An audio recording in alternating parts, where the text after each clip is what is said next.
কে কে কে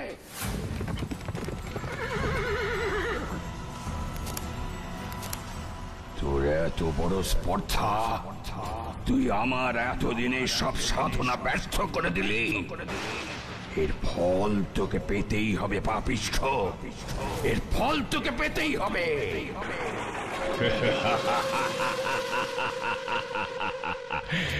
এক সামান্য সাধু হয়ে তুই জমিদার উমাকান্তকে ভয় দেখাচ্ছিস? তোর কোনো কথায় আমি ভয় পাই না সাধু। জমিদার বলে তোর এত অহংকার উমাকান্ত? আমার অহংকার হবে না তো কার অহংকার হবে? টাকা পয়সা ধন দৌলত সব আমার আছে, তোর কি আছে? কি আছে তোর? সাধনা আছে, তপস্যা আছে। ওই সব সাধনা তপস্যা দিয়ে তুই আমার কোনো ক্ষতি করতে পারবি না সাধু, কোনো ক্ষতি করতে পারবি না। কিন্তু আমি তোকে আজকে শেষ করে দেব, দেখি কে তোকে আমার হাত থেকে বাঁচায়।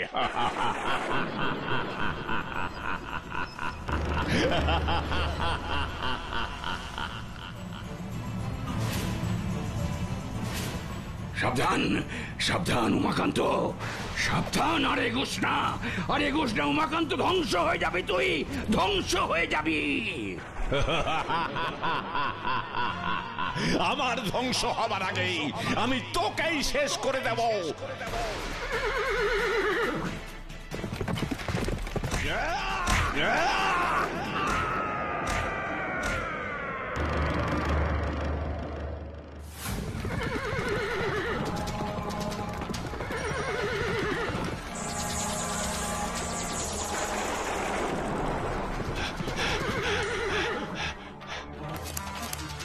দেখি তুই, আমি তো তোকে খাদে ফেলে দিয়েছিলাম। কি ভেবেছিস উমাকান্ত? আমাকে খাদে ফেলে দিয়ে তুই তোর পাপ থেকে মুক্তি পেয়ে যাবি? না না না, তা কখনোই হবে না।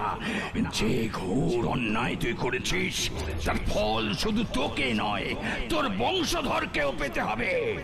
আমি সাধু ভবানী শঙ্কর তোকে অভিশাপ দিয়ে বলছি, তুই যেমন আমার দীর্ঘদিনের তপস্যার সাধনাকে ধ্বংস করেছিস, তেমনি আমি তোকে আর তোর জমিদার বংশকেও ধ্বংস করে দেব।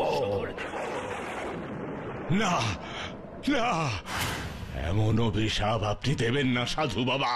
অন্যায় করেছি আমি, সেই অন্যায়ের ফল আপনি আমার বংশধরদের দেবেন না।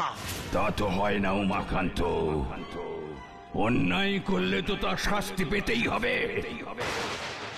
আমার জমিদার বংশকে ধ্বংস করা ছাড়া অন্য যে কোনো শাস্তি আমাকে দিন, আমি মাথা পেতে নেব সাধু বাবা। তাহলে শোন, তোর এই পাপ থেকে রক্ষা পাওয়ার একটাই পথ। কি কি সেই পথ সাধু বাবা? বলুন বলুন আমাকে। তোকে আমার মূর্তির পূজা করতে হবে। আমার মূর্তি ঠাকুর ঘরে স্থাপন করে সেই মূর্তির ভক্তি ভরে পূজা করতে হবে। যে আমার মূর্তি পূজা করবে না, সেই ধ্বংস হয়ে যাবে। ঠিক আছে ঠিক আছে সাধু বাবা, আমি আপনাকে কথা দিচ্ছি, আজ থেকেই আমাদের বিক্রমগড়ের জমিদার বংশে আপনার মূর্তি পুজো ধুমধাম সহকারে শুরু হবে। বেশ, কিন্তু মনে রাখিস, এই কথার যেন কোনো নড়চড় না হয়।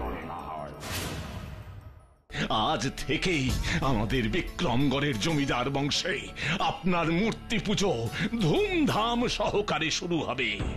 বেশ, কিন্তু মনে রাখিস, এই কথার যেন কোনো নড়চড় না হয়।